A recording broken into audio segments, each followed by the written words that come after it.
Welcome back. So the WNBA season ended a few months ago. Caitlin Clark is still bringing in accolades. The WNBA's Rookie of the Year and former Iowa Hawkeye was named to the 2025 Forbes Sports 30 Under 30 list at just 22 years old.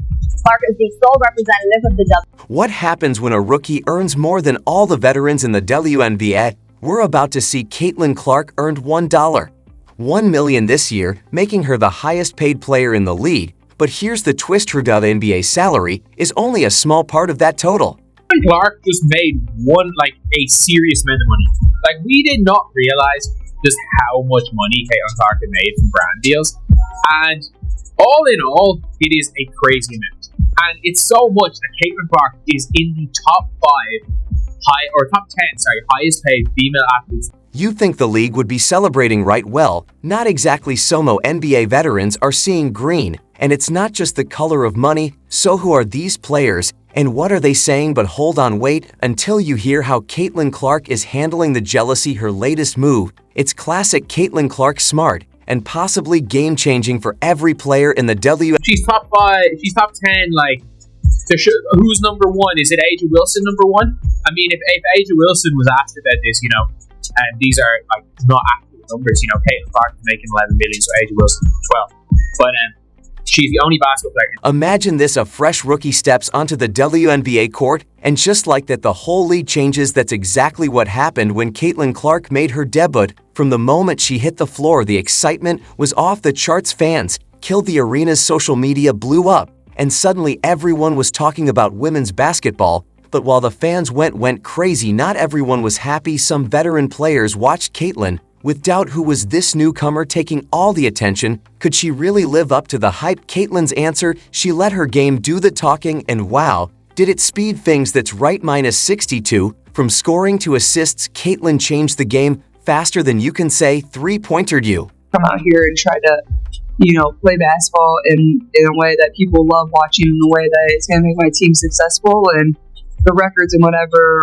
But Caitlin Clark's influence wasn't just felt on the court. The real surprise came when the TV ratings were revealed. WNBA viewership soared by 300% for games that feature Clark. Think about that for a second. In a world where attention spans are shrinking, Clark managed to triple the audience for women's basketball.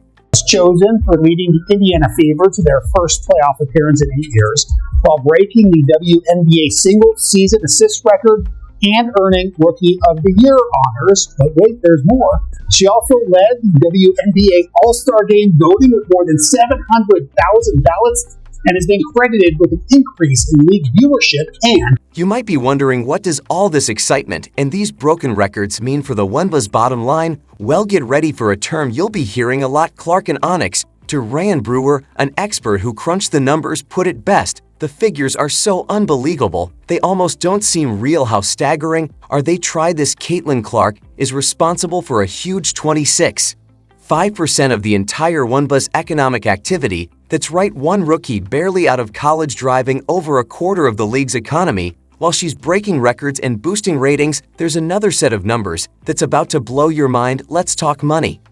Has been revealed about the young superstar Caitlin Clark being responsible for a whole lot of revenue in the Imagine being responsible for more than a quarter of an entire professional league's economic activity. Now picture your salary being less than what some people spend on coffee in a year. Welcome to the strange world of Caitlin Clark's finances, where things don't quite add up the way you'd expect. Other superstars and responsible for the bang that they have been incurring. We've been hearing superstars like Aja Wilson saying that she's been playing a role. Other superstars like Angel said she's been playing a role. But one thing I will tell you guys: men lie, women lie, and numbers definitely do not lie. Let's break it down. Caitlin Clark's rookie salary with the Indiana Fever, $76,500 over 4 years. That's a tiny fraction of the revenue she's bringing in for the league. But here's the twist: despite that seemingly low salary, Clark is actually the 10th highest paid female athlete in 2024. How? 2 words: endorsement deals. Her total earnings for the year $1 million. That's a 145 times increase from her dialed NBA salary, and the majority of that comes from endorsements, which make up about 95% of her income. Made Sportico's list of the top 10 highest paid female athletes in the world for 2024. Of course, almost all of that from endorsements, where she reportedly made about 11 million. The crown jewel in Caitlin Clark's endorsement deals her contract with Nike. Ready for these numbers: $28 million over 8 years, $5 million per year. That's nearly 46 times what she makes from her Dinva salary. Some even say Nick got her at a bargain, but Nike isn't her only partner. Clark has also teamed up with Gade Sake, Farn Wilson, Panini Buick, and others. This huge difference between her on-court salary and off-court earnings highlights a big issue in the WNBA. The league works with a strict salary cap with only 33% of its revenue going to player salaries. Compare that to the NBA, where players get 50% of the revenue. Should be what her actual worth is a hell of an experiment, because when you're talking about just bringing eyeballs and raising a game, she should be the highest. Maybe male, female, or whatever, right up there. At least, damn you. Caitlin Clark's financial success is turning heads. It's a clear sign of her impact both on and off the court. She's even been named to Forbes 30 Under 30 for sports, the only WNBA player to make the list. But here's the big question: could Clark's success be the spark for change in the WNBA? Her extraordinary impact might just push future discussions about player pay. After all, when one rookie is responsible for more than a quarter of the league's economic activity, it's tough to justify such a low salary cap. Clark and the Fever were worth almost 50% of the league's broadcast value last season, which checks with what we saw from the ratings and everything we know about the attendance, what we know about the attention, all of those things. As we admire Caitlin Clark's earning power, it's important to remember that she's the exception, not the rule. Most WNBA players don't have multi-million-dollar endorsement deals to rely on, and not everyone is excited about Clark's rapid rise. In fact, some of her fellow players are feeling a bit jealous. And it's not just about the money. By the way, if you're enjoying this video, don't forget to like, subscribe, and turn on notifications. We really appreciate you taking the time to watch. Now, let's get back to it.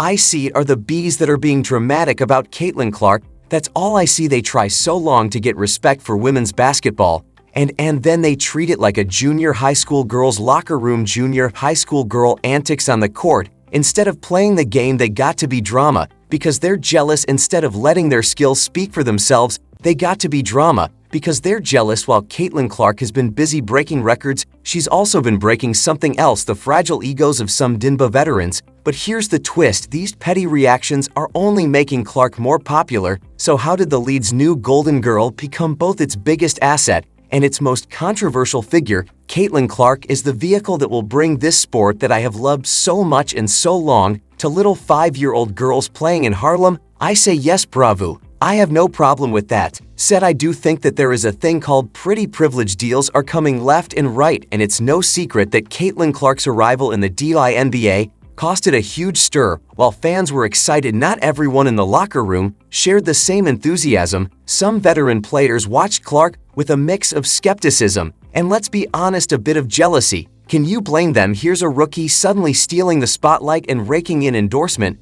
deals. The idea of some players being jealous, yes, that probably exists to me. Yeah, jealous, sure. I mean, would you be jealous of somebody that got $28 million a shoe deal or whatever the deal is before you step putting the pros? The tension quickly became impossible to ignore. Whispers in the locker room turn into not so subtle digs during interviews. Some players began questioning whether Clark could truly live up to the hype, while others voiced their frustrations about the attention she was getting, arguing that established stars weren't receiving the recognition they deserved. It felt like high school all over again, but with million-dollar contracts at stake. In fact, Asa Wilson, the reigning MVP, recently tried to own up Clark by leaking that she had received a bigger offer. Asa Wilson is the queen of the delusion. She's absolutely the queen of the delusion. Remember when both Wilson and Clark turned down offers from Unrivaled, the new 3-on basketball league? Clark's decision was well explained. She wanted to focus on self-care after a tough year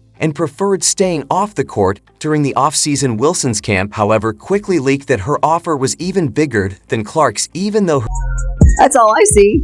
They try so long to get respect for women's basketball, and then they treat it like a junior high school girl's locker room. Junior high school girl antics on the court. Instead of playing the game, they got to be drama because they're jealous. Instead of letting their skills speak for themselves, they got to be drama because